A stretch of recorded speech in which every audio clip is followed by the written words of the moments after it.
আমি প্রীতি। তো আজকে একটা খুব বড় দুঃসাহসিকতা দেখাতে যাচ্ছে, যেটা কিনা আমার এই হেয়ারটা আমি কাট করতে চলেছি আর আমাদের সাথে শেয়ার করবো। তো চলো আমি শুরু করি আমার হেয়ারটাকে কাট করি।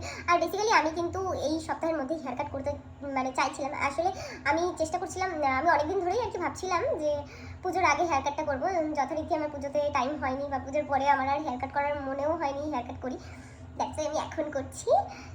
করে আসতে পারবো পার্লার থেকে, তখন তাহলে আর বেশি ছোট হবে না। আমি যতটা পারবো কম কাটার চেষ্টা করবো। তোমরা কেউ প্লিজ একবারে অনেকটা চুল কেটো না। যদি কেউ আমার এই ভিডিওটা দেখার পরে কেউ যদি ইন্সপায়ার্ড হয়েও যাও, মানে কারোর যদি মনে মনে আর কি ইচ্ছা হয়েও থাকে যে আমিও ট্রাই করি, তো প্লিজ এটা করো না। মানে একবারে অন্তত বেশি করে চুল কাটবে না। আমি যতটা পারবো কম চুলটা কাটার চেষ্টা করবো, আর তোমরাও তাই করবে। জয় মাতারা, জয় মাতারা, জয় মাতারা। তুমি দেখো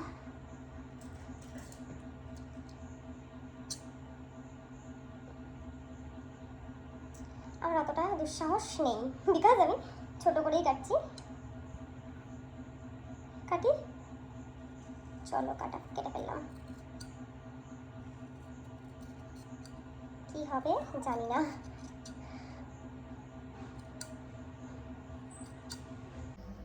যে চুলটাকে কাটলাম এটাকেই এবার আমাকে 3টে ভাগে ভাগ করতে হবে।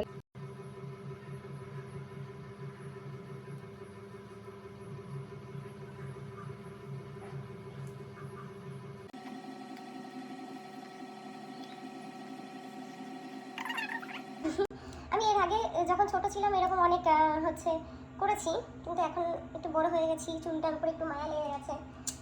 এতটা চুল আছে, এতটা চুল কাটবো না, এর অর্ধেকই কাটবো। সত্যি বলতে আর সাহসে লাগছে না। জয় মাতারা, জয় মাতারা, জয় মাতারা। মাগো তুমি আমাকে দেখো, কালকে যেন পার্লার না ছুটতে হয়। এর অর্ধেকই কাটছি। হ্যাঁ,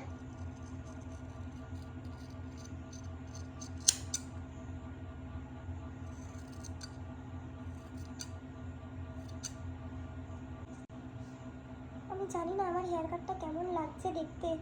চুল তো কেটেই যাচ্ছে, সবার লাস্টে দেখছি আমার হেয়ারে কি 12টা বেজেছে। 12টা বেজেছে, এটা সুন্দর হয়েছে।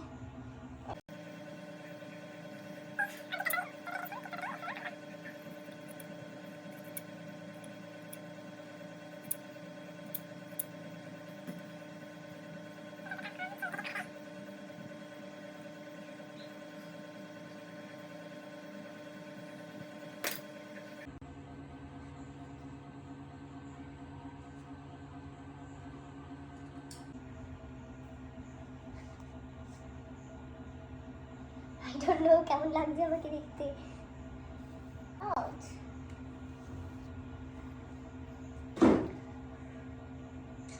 এখানে কতটা শর্ট, এখানে শর্ট, দেন এখানে এই জায়গাটা মোটেই ম্যানেজ হচ্ছে না। ঠিক আছে, পিছনে ফেলে দেখি।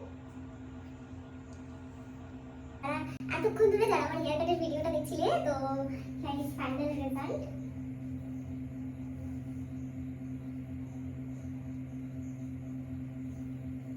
ওটা খারাপ হবে ভেবেছিলাম, ট্রাস্ট মি একটুও খারাপ হয়নি। আমার ভীষণ পছন্দ হয়েছে। ফ্রন্ট থেকে ফার্স্টে দেখে তো ভীষণ ঘাবড়ে গেছিলাম, বাট যখন আমি ব্যাগটা দেখলাম জাস্ট চুপ উপড়ে পড়ে গেছি নিজে। যাই হোক, যারা আমার মতন এই দুঃসাহসিকতাটা দেখাতে চাইছো তারা অবশ্যই নিজের হেয়ারটাকে একটু স্ট্রেট করে নিও, না হলে কিন্তু গড়বড় হতে পারে।